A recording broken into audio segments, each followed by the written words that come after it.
Ils nous avaient laissé sans voix en demi-finale. Les voici désormais sur le toit du monde. Les Espagnols ont remporté hier soir la Coupe du Monde de football pour la deuxième fois de leur histoire. Victoire 1-0 en prolongation face à une Argentine méconnaissable et très peu inspirée offensivement.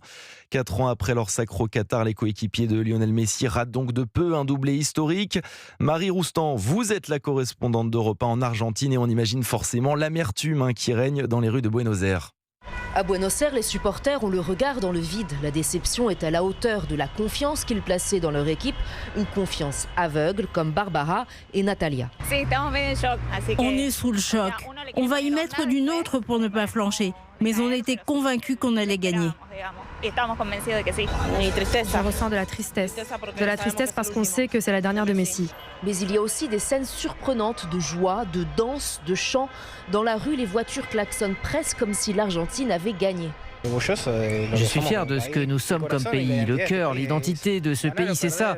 Qu'on gagne ou qu'on perde. Ça sera au moins les perdants les plus beaux du monde. C'est ce que nous sommes. Le soutien, la passion, l'amour du drapeau, quoi qu'il arrive, toujours là, fidèle. C'est ça qu'on représente.